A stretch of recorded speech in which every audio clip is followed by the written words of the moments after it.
hour. 5 in the afternoon. Wait, 5 in the afternoon? It's just a totally different clock you operate on. Yeah, you're right. Some people say 5 in the afternoon. Yeah. Would you say 5 in the evening otherwise? I think 5 o'clock is the start. What time are you having dinner at? Well, 5 in the afternoon. Well, he's specifically saying not 5 in the morning. Fine. You want me to say 5 p.m.? I'll say 5 p.m. All right. But if I see that happening, dinner hour. Smack it right out of your hand, or at least give you a dirty look. I always thought, to me, breakfast for dinner was something luxury. It was something only poor people did. Oh no, breakfast for dinner. Breakfast is one of my favorite meals any time of day. I would have breakfast sometimes when I would get home. When I would get home, and one of the things that excited me all day was like, what am I going to have for dinner tonight? Is it going to be a shepherd's pie? Is it going to be some kind of pot roast? Is it going to be hamburger meat and rice mixed together? Sometimes I got hamburger meat. Wait a second. You hold on. Because as a kid growing up, very often we'd have crepes for dinner. You have a thin pancake with some ham, maybe some cheese. It folds up. You put a little syrup on it. And that's dinner. You coming from great wealth would have that. Because it's delicious. That's why I say it's a luxury. Mm-hmm. And you're saying you'd rather have the meat and rice mixed together? Get out of town. Listen, I hear breakfast for supper. I start, if I'm young enough, I'll cry. I'll cry to get something else made. Well, how about waffles and fried chicken? Now that is the best of both worlds. That's the best. Yeah, I'll allow that. Yeah, that's probably one of the most terrifying things I could think of is getting acid thrown in your face or having acid thrown in someone's face that you love. Matthew, where do you think people are getting all this acid? There's acid to be had, man. You see it happen. People scorned. No, I've never seen it happen. Scorned lovers will throw acid in people's faces because it's like, well, if you can't love me, then you can't love anybody. And then they splash acid, and that's it. It doesn't kill you. It just burns off your eyelids and your lips, and your face is a mess. All right, Matthew, I've got a few counterpoints here. Right. So I feel like we live in a day and age where they can remake your eyelids and your lips out of 3D printing of pieces of your butt. That, and also I'm positive this is just off the top of my head, out of the blue, I have no facts backing this up. I am positive that more scorned lovers stab to death their partners or shoot them than throw acid at them. You should be far more scared of knives than acid. Being scared of acid is like being scared of sea monsters. I've never seen one, man.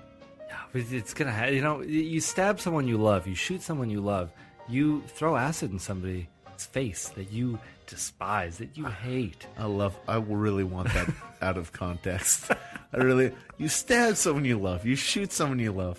Yeah, that's a crime of passion. It's like you are just so in love with this person that you want to kill. That's a Romeo and Juliet situation right there. You shoot them, you turn the gun on yourself, you shoot yourself in the head. I guess. Police come onto that crime scene, and you're like, two people really loved each other. The world just wasn't ready.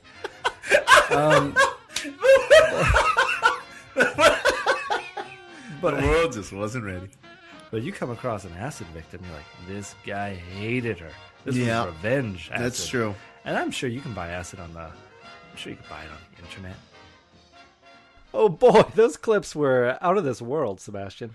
That's right, Matthew. And speaking of out of this world, our next couple of guests come to us from beyond the grave. Oh, interesting. This is who are we talking about here?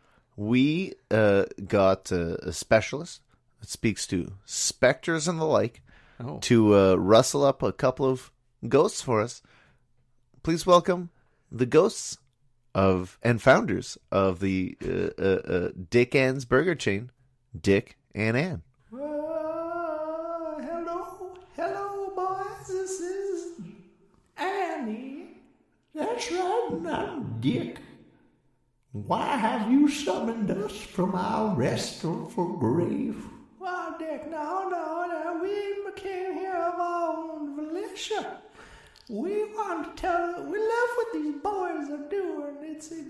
They're doing such a great job. So what's a podcast anyway? Oh, Dick, you're so out of touch with the young children of the world. it's like an old radio show. What we used to listen to. You tap your feet to it. It fills your heart with joy. Yeah, it could fill your heart with joy. You don't really move your feet or anything to it. It's kind of something you listen to on the bus when you don't want anyone to bother you. Well, honestly, Dick, Ann, it's a pleasure to have you here on the show. It's a very momentous episode for us, our episode 100. I was worried that maybe you guys were upset with us. We got a pretty angry tweet from one of your grandchildren. I wasn't sure if we'd be able to patch things up. Oh, no. Don't you worry about them, Simba. Our grandchildren are tweeting like a couple of cuckoo Tweety birds? Well, the tweeting, it's like they sent us a letter, basically.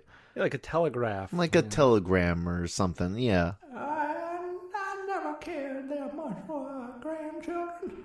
They never worked an honest day in their lives, suckling at the teeth of the Dick and Ann train all their lives.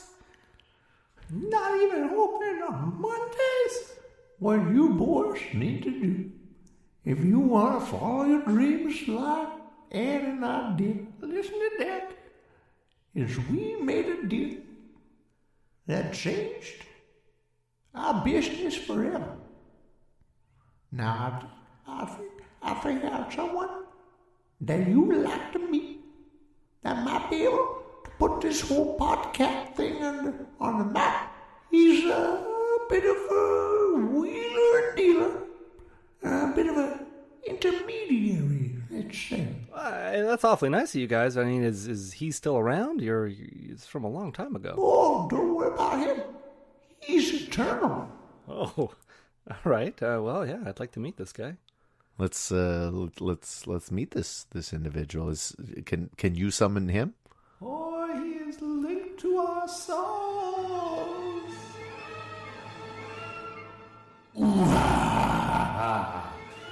Good God, Rama Lama Ding Dong here. Hello, Mr. Ding Dong. Call me Rama. Okay. Yeah. Rama Lama. Just stick with Rama Lama Ding Dong. Sure. Formality is always good. So what can you offer us here?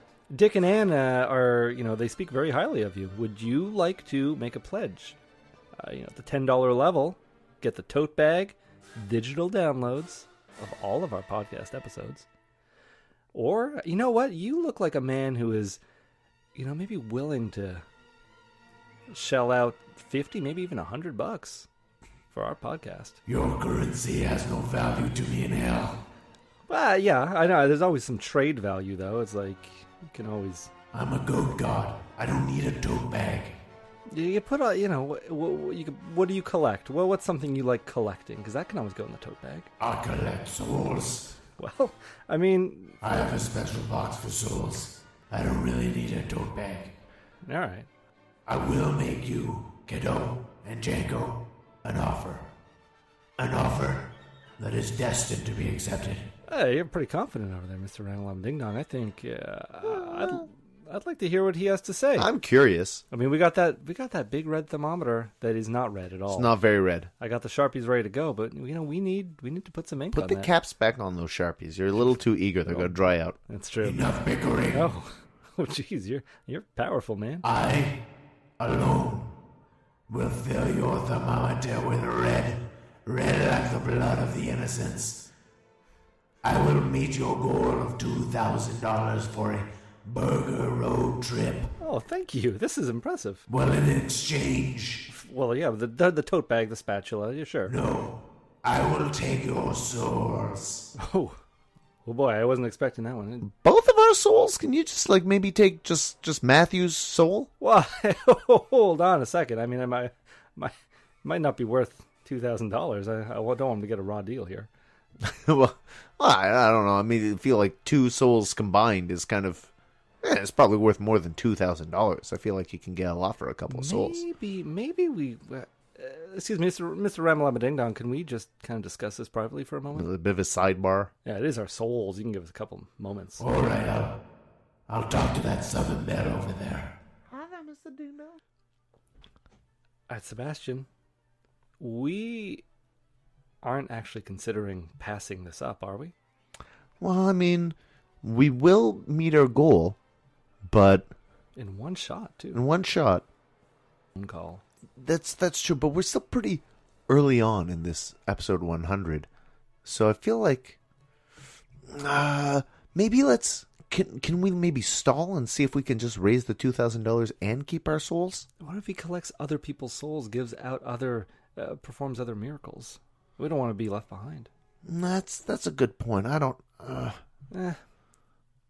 Nah, you're right. Maybe wait just a little bit. Maybe we can hold off, see if we get any other calls. Yeah. Okay, let's stick with the telethon idea for a bit before we turn to the dark arts. Yeah, eternal damnation. It's got its appeals. Yeah, I suppose. I mean, we get to haunt telethons like Dick and Ann do, but yeah, how many more telethons are there really going to be in this day and age? I don't know. All right. We'll call him back. All right, Mr. Ding Dong. Yeah. Okay, something. I'll call you then. I'll be expecting that call, Dale. Dale? You don't call me Dale. You call me Ramalama Ding Dong. Okay, so sorry. Well, I think we've reached a decision, Mr. Ramalama Ding Dong. Yeah, I'm wondering if maybe we could put this offer on hold. Yeah, put a pin in it. Yeah. We're hoping that perhaps we could just raise the $2,000 through this Burgerthon of Hope. There is no hope. Oh. Bleak, but there's still some fight in us left, I think. Our listeners are loyal. My offer stands. $2,000. 2 souls. You'll be back. I'll be back. Except for me, I'll be back for sure. That's a gaping hole in the floor. That's an appealing offer. Dick and Ann, is this an accurate depiction of what has happened to your souls? Sure is. Every night we sleep in eternal hellfire and brimstone are our pillows. It's actually nicer than the depression. So on that note, we still need your calls.